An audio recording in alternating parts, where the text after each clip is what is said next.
Hey guys, welcome back. So today we're working on this WheelHouse generator. It is rated at 5,550 watts and is branded Generac by Briggs and Stratton. Looking at this machine, I would say it is 100% Briggs and Stratton with the exception of the color. Anyway, this machine was dropped off by one of my neighbors. He says it no longer runs and was hoping that I could get it to run again. So, likely we are dealing with a fuel problem. So we will check that out in a minute. And I can tell there are at least a couple other problems. I had a bit of trouble getting this up on the lift, and that's because this axle is bent and the wheel is actually rubbing the frame. So we will try to straighten that out as well. The tank is empty and actually not secured. There's supposed to be 4 knobs, 2 in each corner, attached to a bolt, kind of similar to one of these right here. This tank is designed to be removable.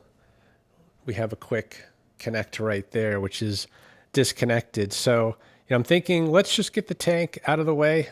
That'll give us a better view of what's going on. And we'll start with the basics. So let me get you set up a little bit better. Get going on this.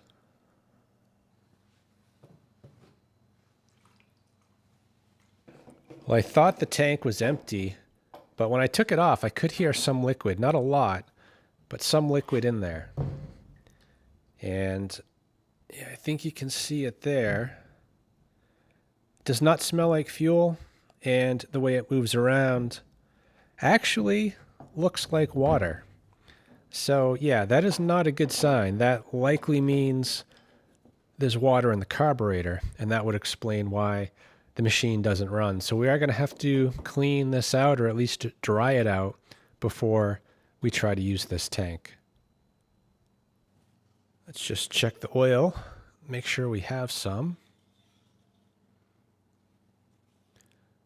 And yeah, we do have oil. It is very dark though.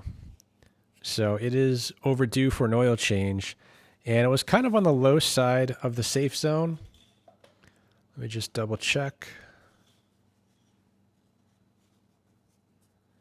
And yeah, it's in the safe zone, but only just. So the oil for sure needs to be changed. But let's get this thing running first. I want to get some heat into that oil before draining it out. These 10-horse Briggs, they are one of my favorite engines. They're very simple to work on. When they're running, they sound good, and they actually have plenty of horsepower. Their only downfall is that starting in 2006, Briggs omitted the oil sensor. And as a result, a lot of these engines fail due to a lack of oil. Anyway, this machine does not suffer from that problem. According to the date code on the valve cover, this was made in December of 2003. And because of that, we do have the sensor. The interesting thing, though, in this machine is that the sensor usually exits right here. At least the wire does. And in this case, they kind of flipped it so that the oil fill is up above and the sensor is down below where the oil fill usually is. Either way, it accomplishes the same thing, which is passing this wire into the engine to that sensor. Anyway, let's get the carb off and see what we're dealing with.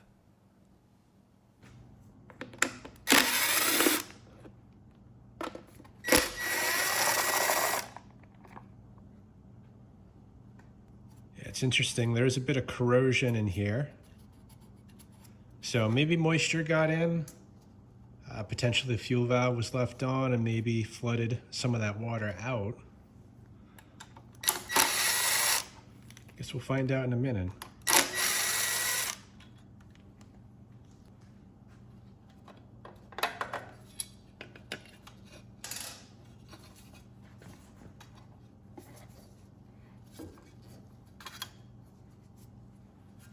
One thing worth pointing out, this plastic piece here, it always comes installed on these engines, which it really shouldn't. This is actually a good feature. It's for operation in the winter or below freezing temperatures. It actually recirculates hot air coming off the head brings it around right into the intake. So that keeps the carburetor from icing up. The problem is, if you run this in the summer on a hot day, you're recirculating hot air right into the intake. So the engine's going to run hotter than it should. And I think that contributes to the oil consumption. And if you have one of the newer models of this engine without the sensor, you're going to run out of oil faster than you would if you had this removed.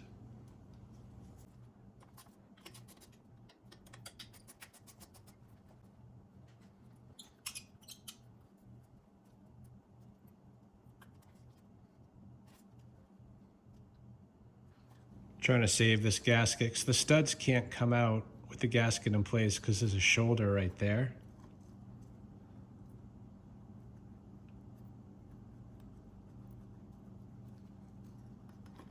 There we go.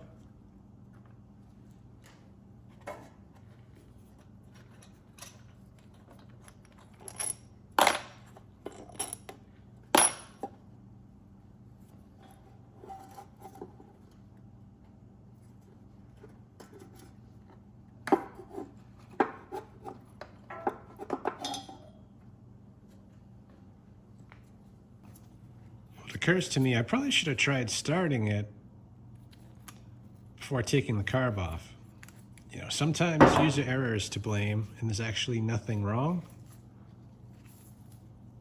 But given what I saw on the tank, I would say it's unlikely that there isn't something wrong with this carb. So to get this off, there's two screws holding the bowl on. This is a Nicky carb. These are JIS screws most likely, and they almost never come off without stripping. So I don't even try anymore. I just go right to the vice grips. We just need to crack these free. And once they start spinning, then you can switch to a screwdriver. And that's really stuck on there. Let's try the other one.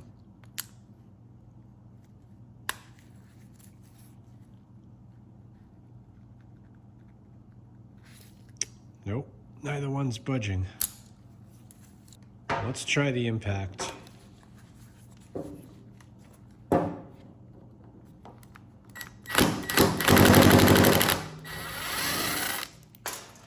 Okay, there's one.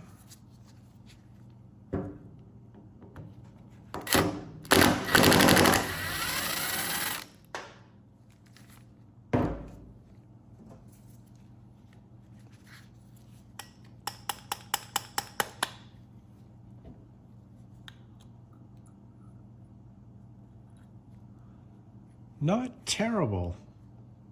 You know, there is junk in the bottom of the bowl, but I think that should clean up. Needle and float, not stuck. Pin is not stuck.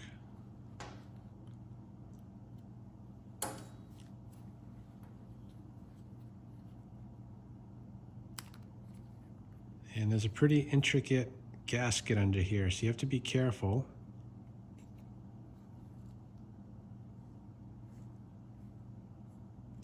And yeah, it doesn't look that bad. There is some corrosion or rust from right here, but that is just the choke plate.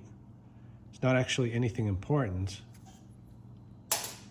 Really, the main jet, which just fell out,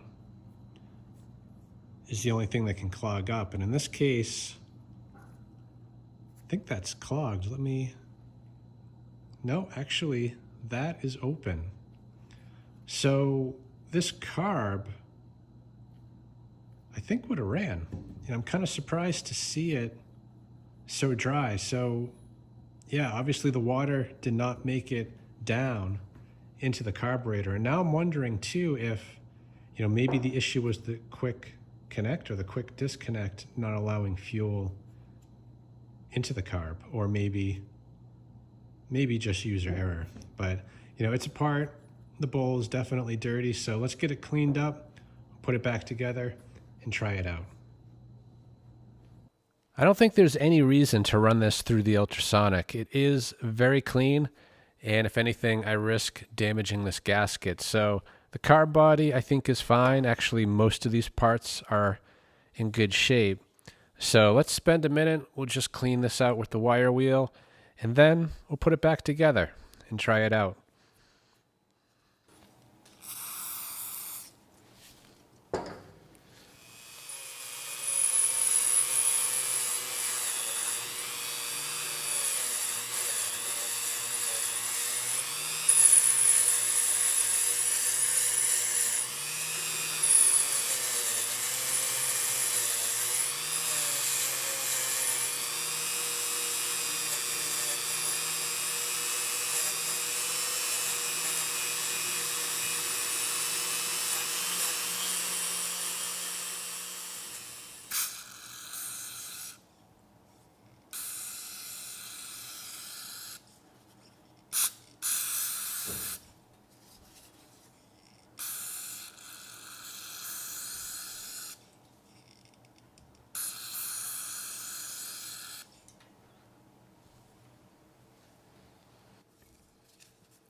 So I went through the carb pretty thoroughly. There's no blockages. Really, the biggest issue was just the bowl, which cleaned up quite well. So I don't think we're going to have an issue there. The main jet, though, I'm a little bit more concerned about. You know, this jet kind of fell out when we were taking this apart, and it shouldn't do that. You know, if I tip it over, it just comes right out.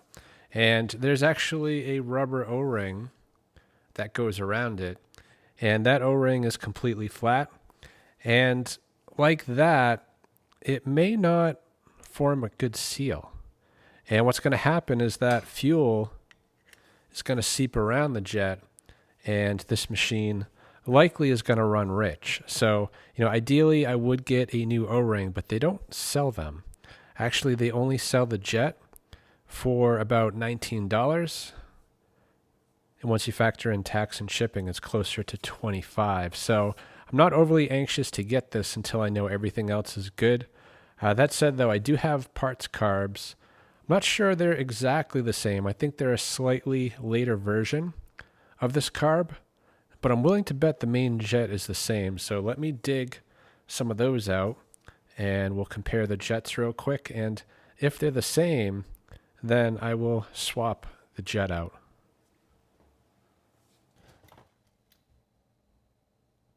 Yeah, that one actually is missing its main jet, and that actually was a problem for a while. I know Briggs had them back ordered, so although I have extra carbs, I do think some of them are missing the main jet, but I'm pretty sure I have a couple that have it.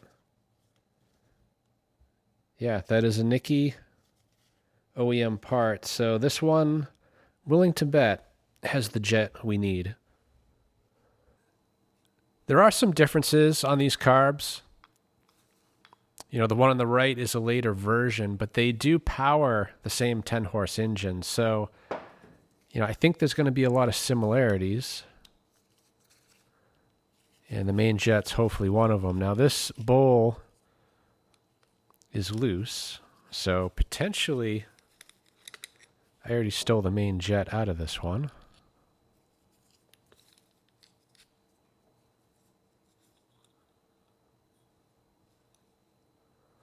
Nope, I did not. It has the main jet.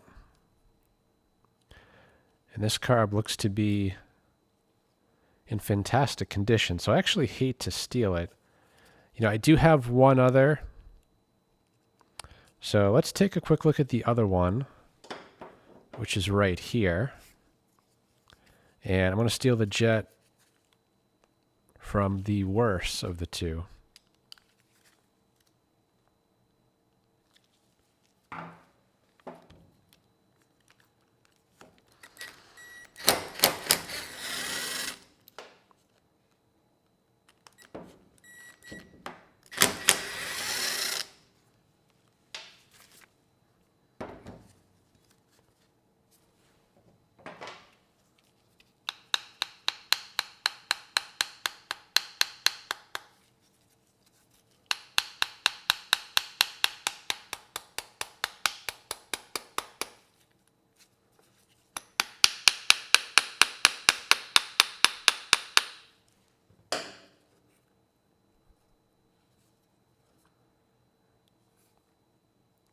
Yeah, and this one I can tell looks just as good on the inside. And if I keep going, I'm going to rip that gasket. So I think we'll just pull the jet from the first one we opened up.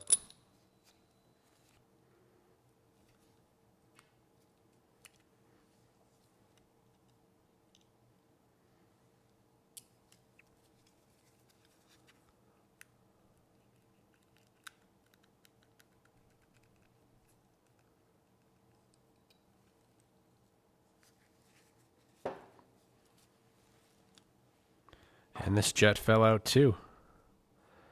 So maybe it's a feature and not a flaw, but I can't say I remember them just falling out like this.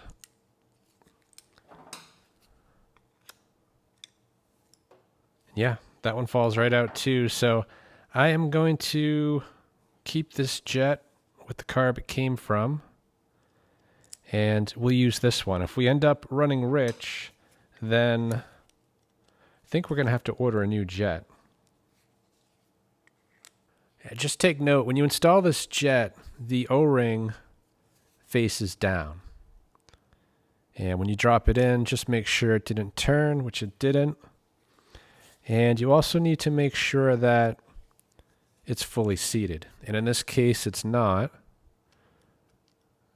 So you might need to shake it around until it goes all the way through like that.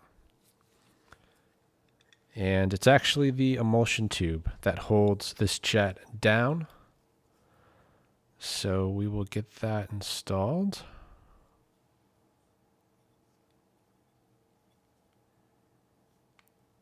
Like that.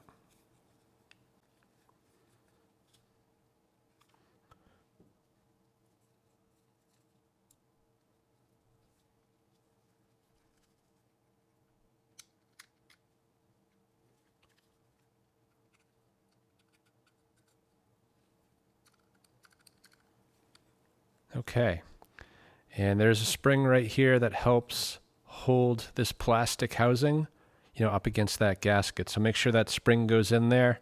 Actually, the newer version of the carb doesn't have that for some reason. So, people do get concerned when they take their carb apart and they don't see that spring. But on the older models, they have the spring. But I think the ones from about 2006 forward do not use that spring.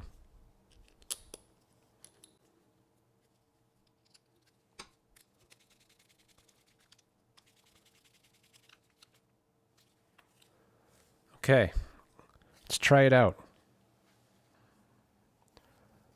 It's interesting. I'm just noticing the breather seems like it's split right there. So if you look carefully, you can see there is a seam, and for whatever reason that failed. So I'll take a look around. I think I have another one of these. But for now, we're just going to test the carb. Make sure that the engine runs, that it sounds good, and that the generator makes power.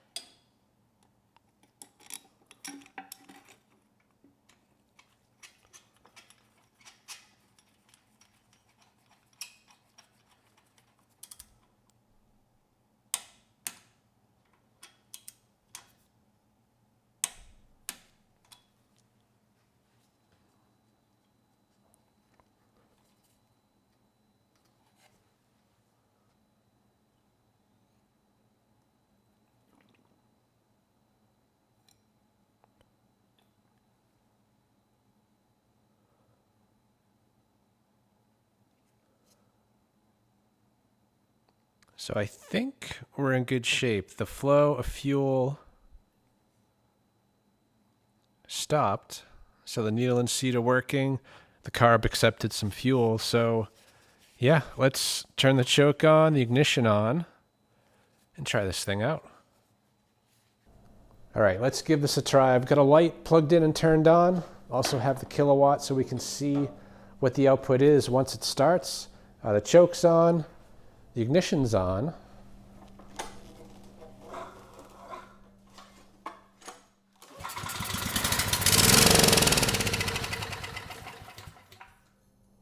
Okay, well that was something. But we did get a lot of grass flying out of there. And it did not stay running, which is probably a good thing, so it was going to suck up all that grass. So I'm thinking, let's put the airbox back on. I do want to run this a little bit longer. It should not have stalled when I turned that choke off. So potentially I was a little bit too quick, or there could be other issues going on here.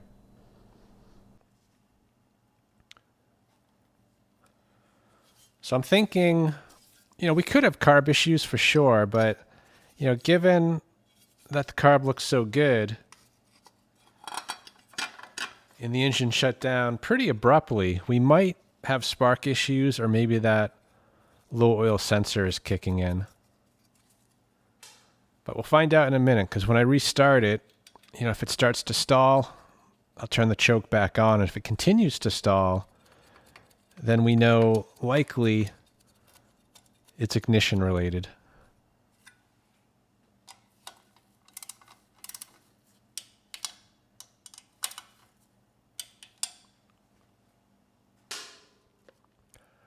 The filter that's in here isn't really in bad shape, but it is my neighbor. So I'm going to do a few tune-up items that may not be necessary, starting with a new filter.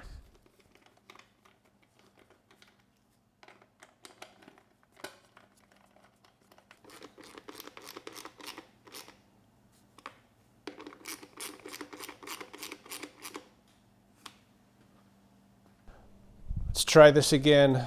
We are refueled, choke's on, ignition's on, and the airbox is on.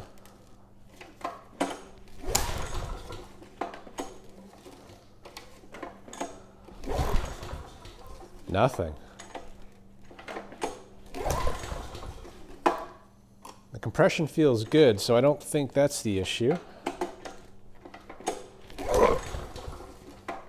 Choke's off now, and still no signs of life.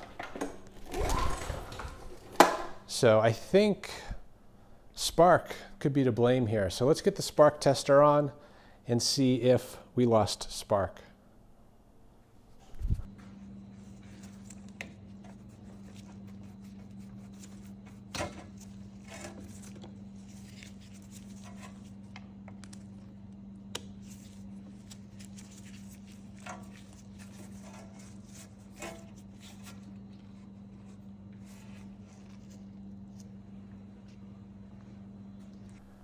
All right, keep an eye on the tester.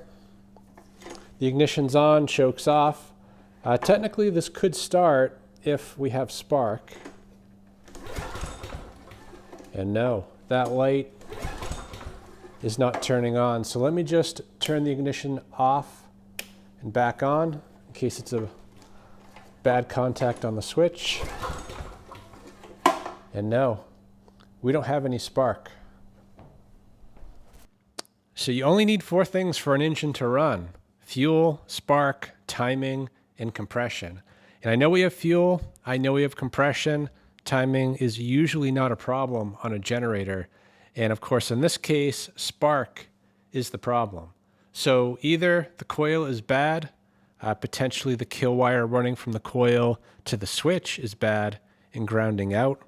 The switch could also be bad, and also the oil sensor. So there's 2 parts to the oil sensor. One is the switch inside of the engine, which you can bypass by unplugging this right here. So we'll try that in a second. And the other component is actually the low oil module, which is under this cover. And that is what actually shuts the engine down once it receives the signal from the switch.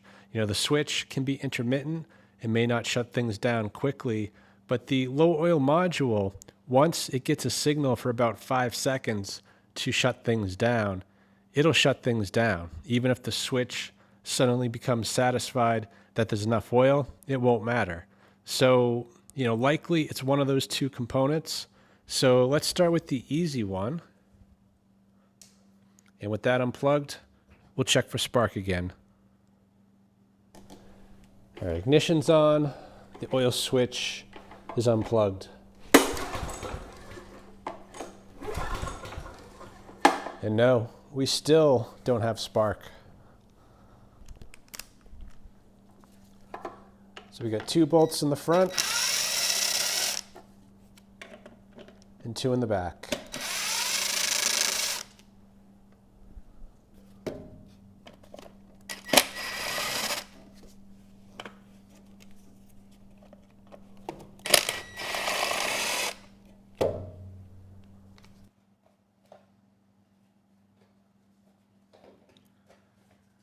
And these wires are kind of short, but that is the low oil module right there. So the black wire from the switch goes into that, and then we have a white wire coming out of the module going to the ignition switch. So I'm going to unplug it from there, essentially bypassing the entire oil system.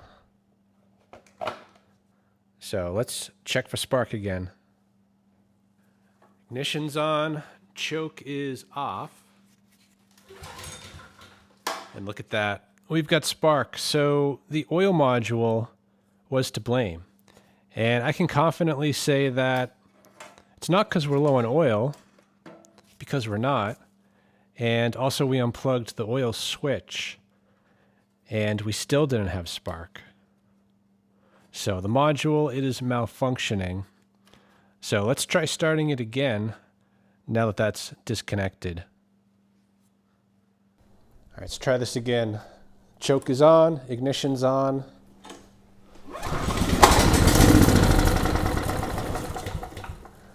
And I think we just lost spark again.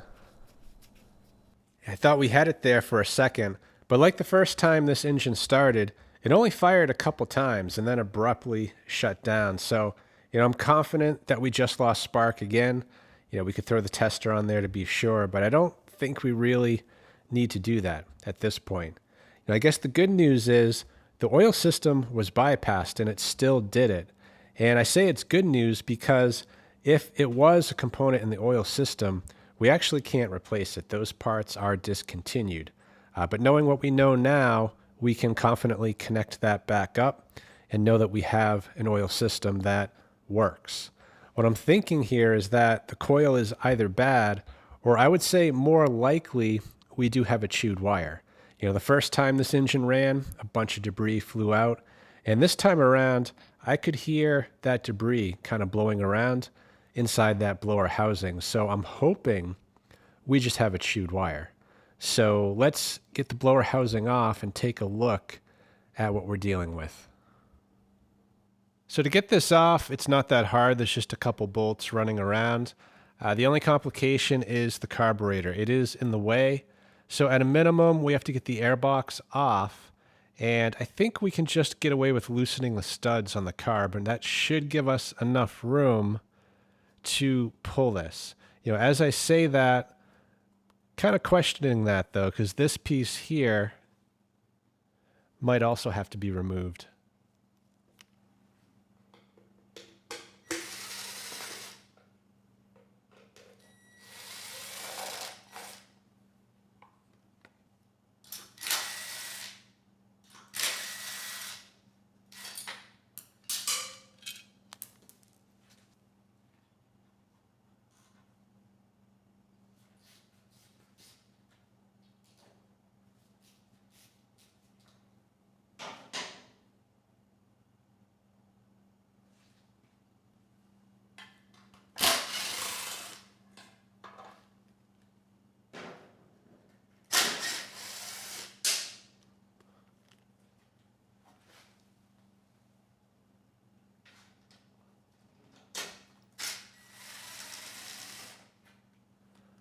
That one was loose.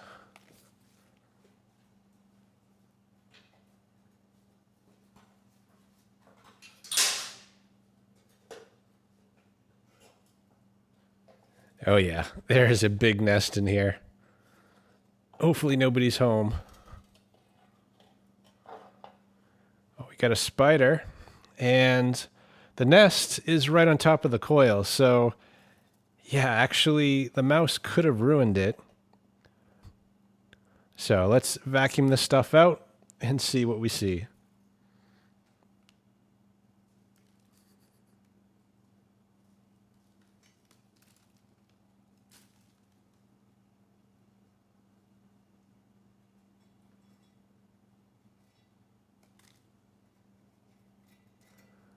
Oh yeah, we've got a heavily chewed wire.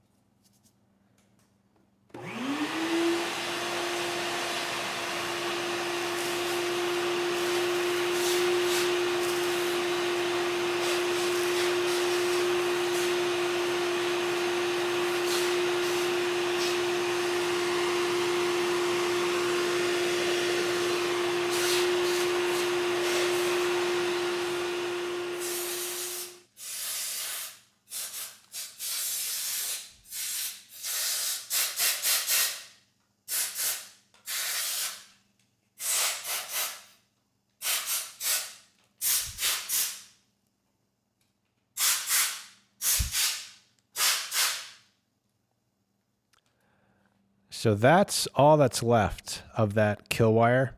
There's only one strand of copper connecting up to the switch and down to the coil. And we also have some other random strands kind of floating off in space here. And I'm thinking it's likely one of these that was just grounding the coil out once the engine started to spin. So if we replace the wire, likely this coil would work.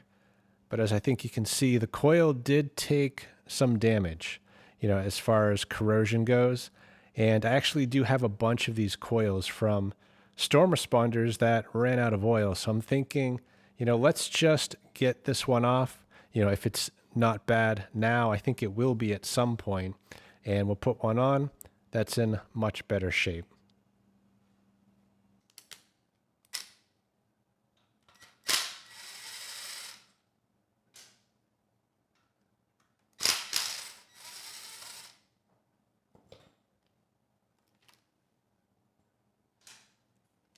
Yeah, unfortunately, it's not going to be that easy. These older model Briggs, they actually have a piece of plastic that holds this wire up against the head. So to get the coil swapped out, we actually need to pull a few parts over by the valve cover.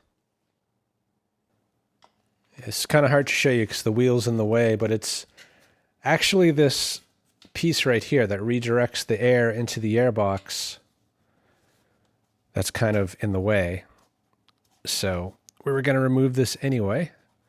So there's just this nut right here, one on the other side, and this should move out of the way.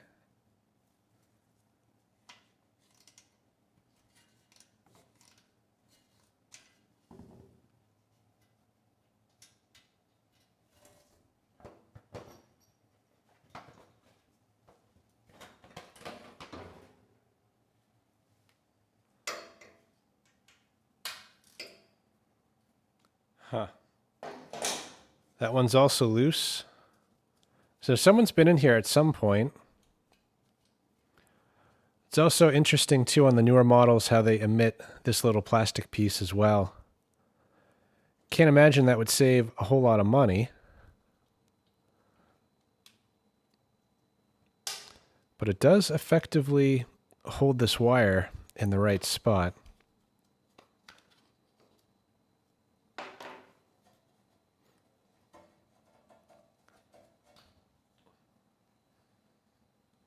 So this is the coil here I'm going to use. This is a newer style coil from a storm responder that ran out of oil.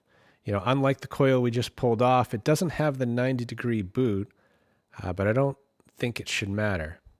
So let's get it installed this side out.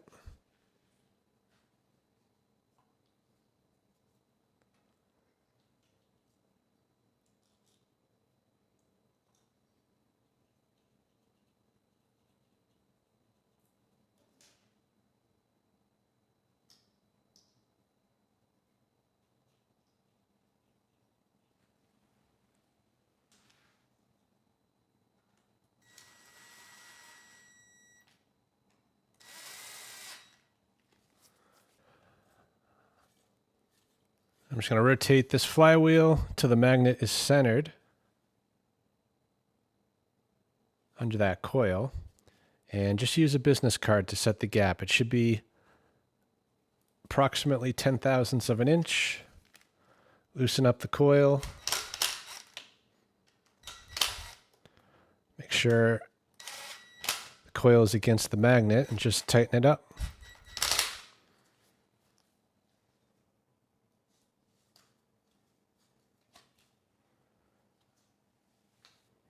And just rotate the flywheel at least once around to make sure that it doesn't rub or drag on that coil.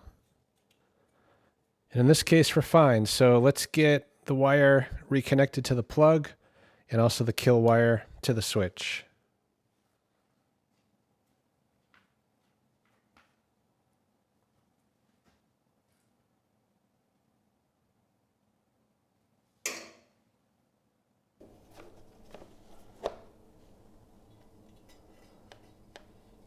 All right, so the old wire runs underneath this plate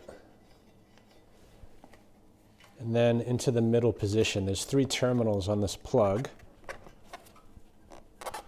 So we'll get that unplugged and fish up the new wire.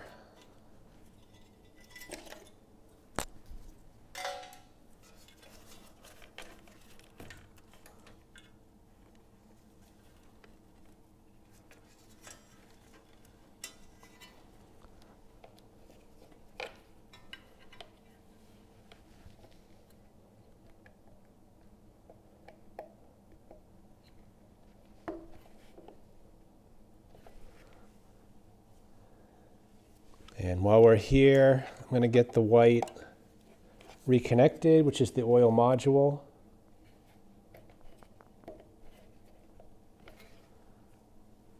And that should do it. So let's get the blower housing back on. We'll plug in the wire to the switch, get the carb re-secured, and I think we'll be ready to try this again.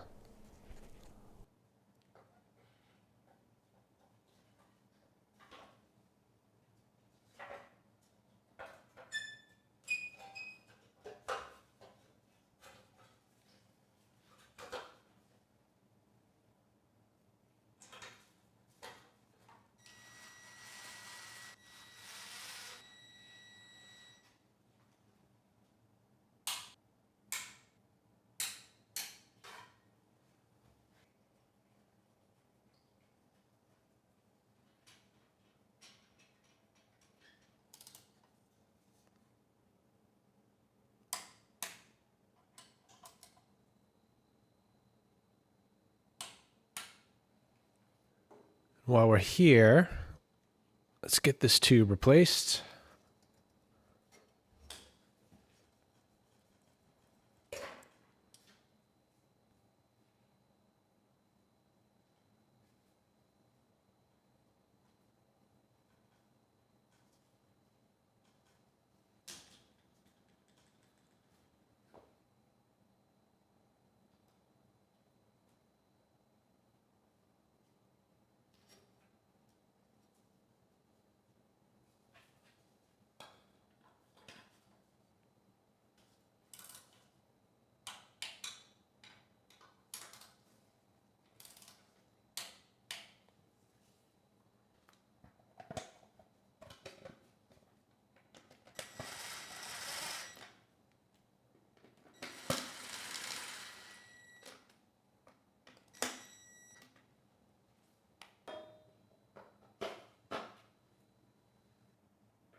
All right, let's try this one more time. Ignition's on. Choke is on.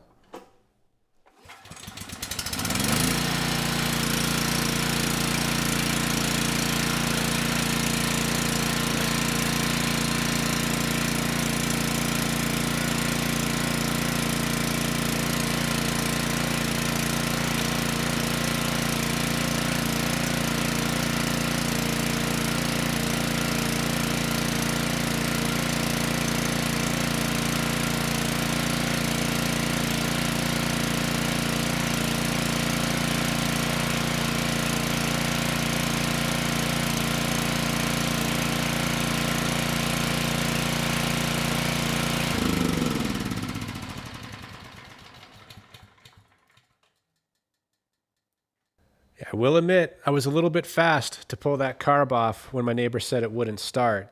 Usually the carb is the problem or something in the fuel system. And of course, finding the water in the tank kind of led me down the wrong trail. But now that we have the coil replaced, we are getting very different results. This time the engine started and stayed running. The engine sounds good and we're making power. So things are looking pretty good. As far as the output goes, the voltage was also pretty much perfect at 123 volts. But the engine speed was a bit slow at 58. So that is something we will adjust. But for now, I'm thinking, let's get the oil change. It is well overdue and has definitely earned it.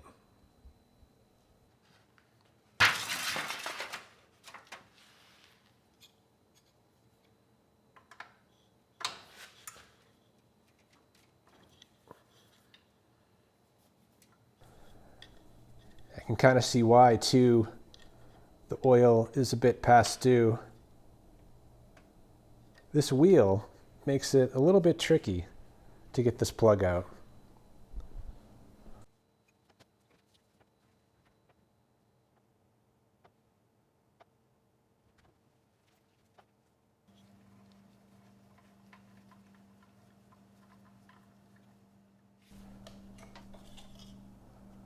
So if the internet's right, which it may not be, this engine takes 830 milliliters of oil.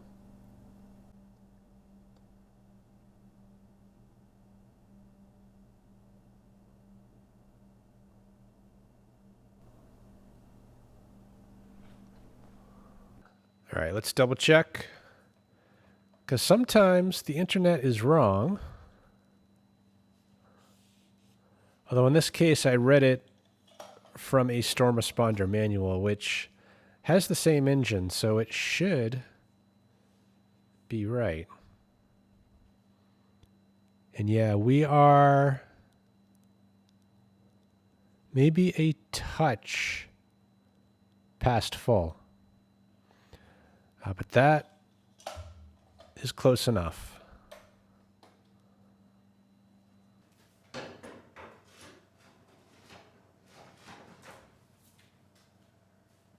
All right, let's see if we can get this push nut off. It's one of my favorite fasteners. I say that sarcastically. Although they work really well, they're really not meant to be removed. Although they can be removed. A lot of times, though, they are destroyed in the process.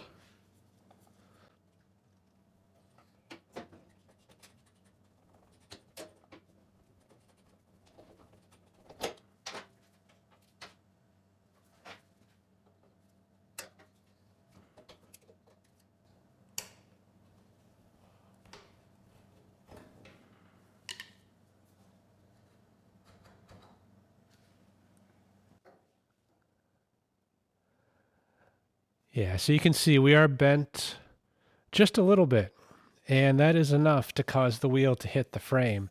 Now, to be fair, the wheel rubbing on the frame, that wasn't the only issue getting this up on the lift. The lift actually wasn't all the way down, so the ramp was steeper than it should have been. That said, though, we should straighten this out. The best way to do that is to heat this up. I guess my only concern is the paint.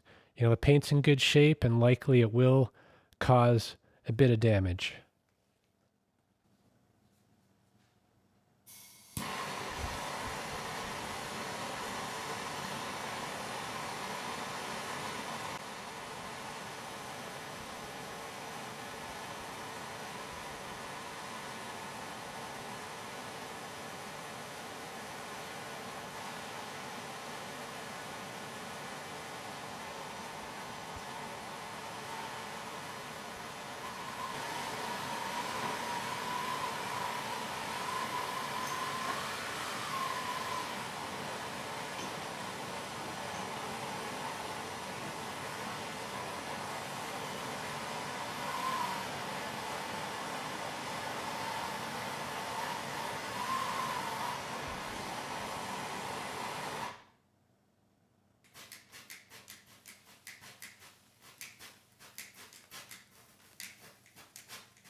Yeah, this push nut actually came off in one piece, so I think we can reuse it.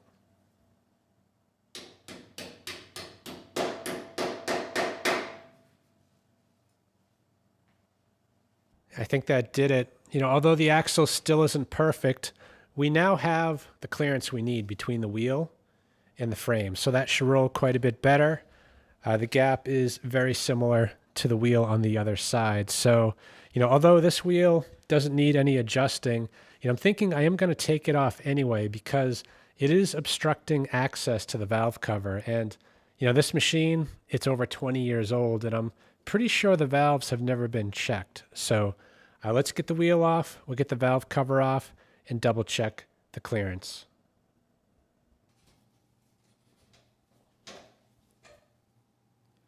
That one survived.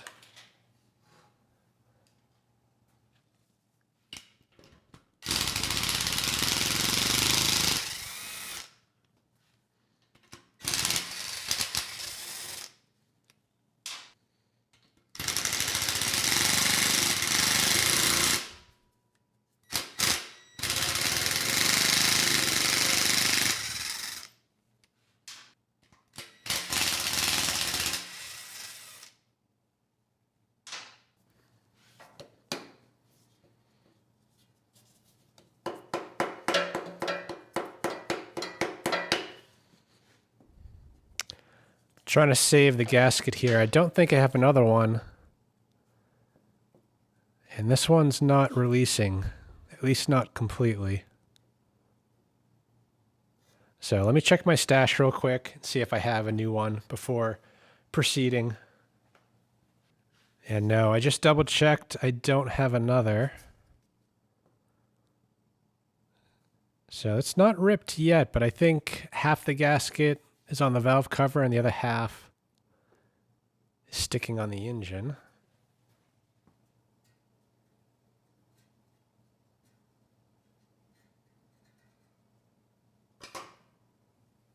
Yeah, I think we saved it, at least saved enough of it.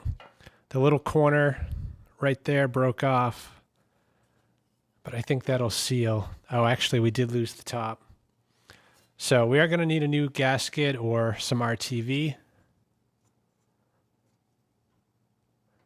And it's probably actually a good thing we did pull it off because the intake valve right now is open, so the exhaust should have valve lash, and it feels pretty close to zero. So I'm going to get a spark plug out so we don't have any compression, or rotate the engine over and just make sure we have things set correctly as far as the position of the piston, and then we'll check the clearance.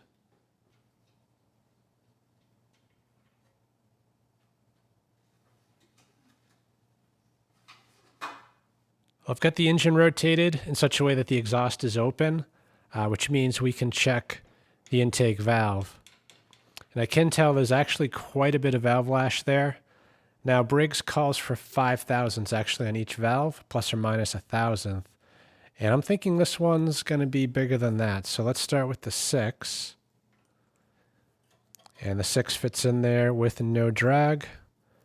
Let's check the 7. Yeah, and the 7 fits too. So the intake is out of spec. How about a 9? 9 fits with a lot of drag. So it's somewhere, I'd say, between an 8 and a 9. So the intake, it's actually excessive, the gap. So we're going to have to shrink that up. Let's rotate the engine and check the exhaust.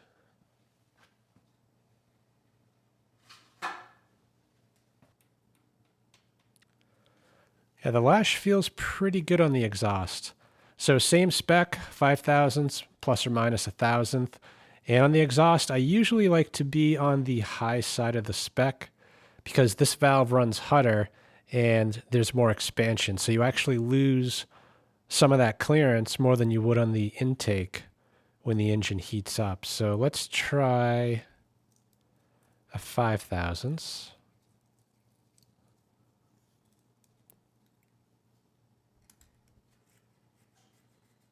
That fits, just a tiny bit of drag. And the 6. also fits. But there is a lot of drag. So it's somewhere between a 5 and a 6.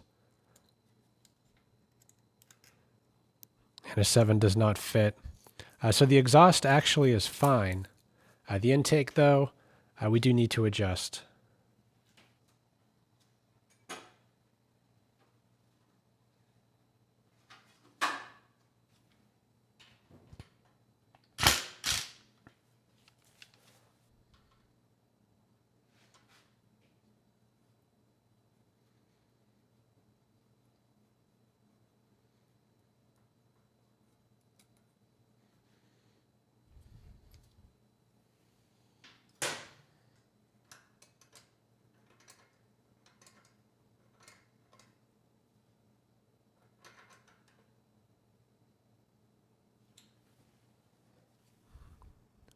So we'll start with 4,000, so that's the low side of the spec.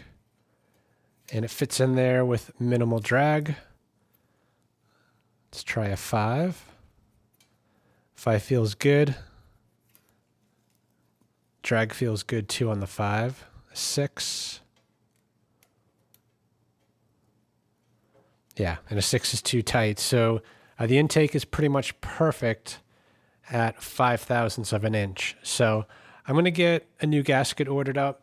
For now, I'm just going to put the valve cover back on.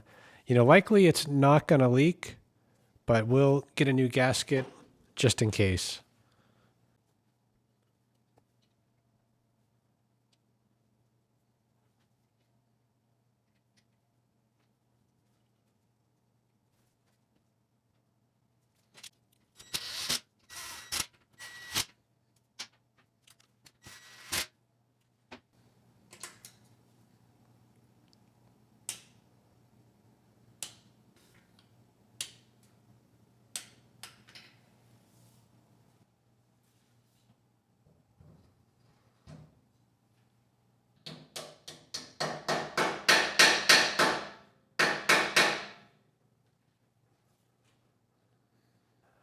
The plug that came out actually looks halfway decent. There is no buildup. There's a little bit of white on the strap, so it may have been running a touch lean. That said, though, I think there is plenty of life left in this plug. So normally I would just run this, but since this machine belongs to a neighbor, I am going to give him a new plug. It's a Champion RC12YC. So put a new plug in there and, likely just give him the old one, as a spare since it is still good.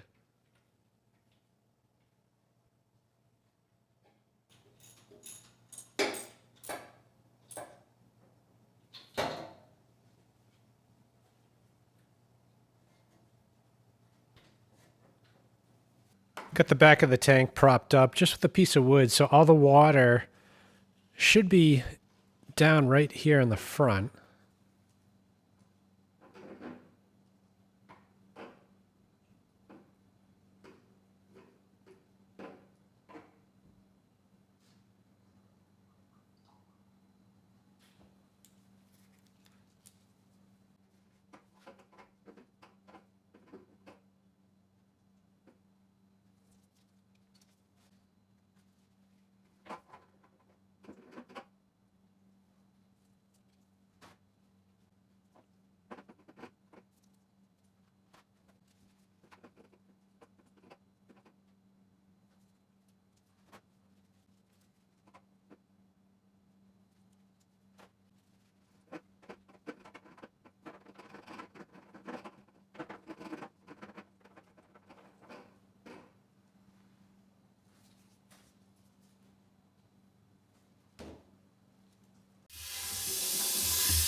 Tank cleaned up pretty well, nice and dry, and pretty spotless inside. So, we are more or less ready to get this back on the machine. I think the big holdout is that we don't have the proper part to secure it. So I checked with the owner. He's actually not sure where they are. So I tried to order some new ones, and unfortunately, they are discontinued. So I think for now, we're just going to have to secure this using 4 bolts with some oversized fender washers. The new valve cover gasket showed up today. So we'll get the cover back off, clean off the old gasket. And I also picked up some hardware for the tank so we can get that mounted as well.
So I went to the hardware store and picked up a few things to secure the tank.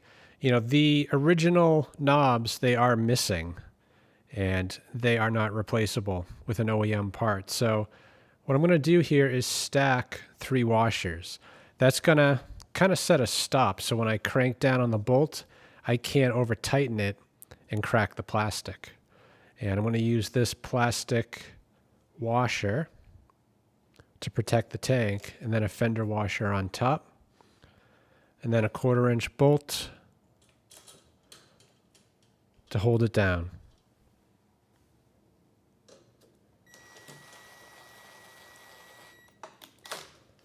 And we'll leave that loose for now until we get all 4 in, and then we'll snug them up.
All right, let's give this thing a try. Have it plugged in to the load bank.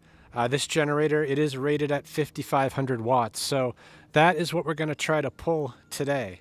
So the plan is just to get the engine started. While it's warming up, we will double check the outputs as well as the power quality. The last time I had this running, the engine speed was a little slow, around 58 hertz. So we might need to make an adjustment there. Once that is done, we will load it up to about a half load, double check how the outputs are doing, and assuming everything is going well, we'll go for the max of 5,500 watts.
So I decided to make the adjustment without pulling that plastic cover off. And I did get the speed up some. We're now at about 60.6 hertz. Potentially, I might need to bring that up a little bit more.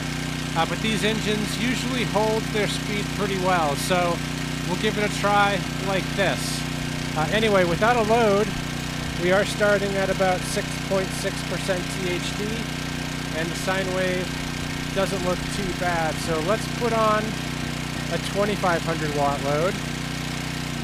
So this 2,000 watts, 2,500. Engine speed seems to be holding just fine.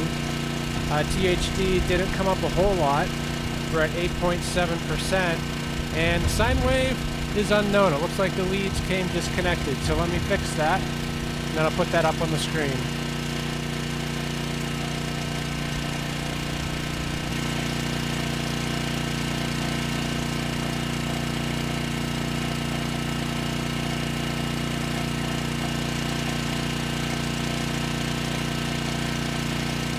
Alright, it's been a few minutes and no issues holding at 2,500 watts. So let's bring that up to 4,000.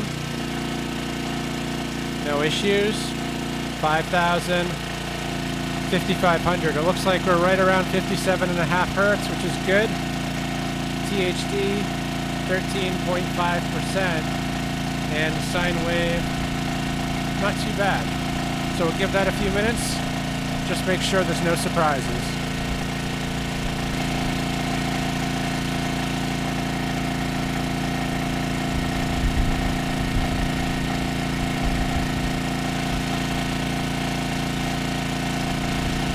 Alright, no issues at max load. Now the voltage, it was low, but there is no AVR on this machine. So the only way to combat that is with more engine speed. But even then, you're still going to lose about 20 volts. So we'll let this cool down, and then we'll shut it down.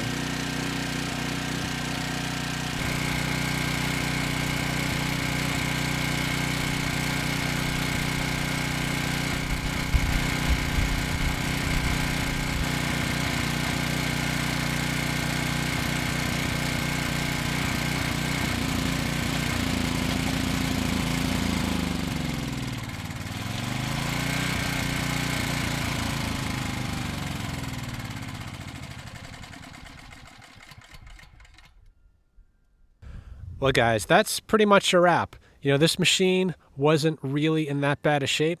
I kind of jumped the gun back in the beginning, assuming we had a fuel problem. And as it turned out, we actually had a mouse problem. That mouse moved in behind the blower housing, chewed the kill wire, and that ended up grounding out the ignition coil. And of course, like that, we didn't have spark and this engine wouldn't run. So that was a pretty easy fix. Once repaired, we had spark and this thing came right to life. And now it can pull its rated load again of 5,500 watts. So I hope this video helps someone. Thanks for watching.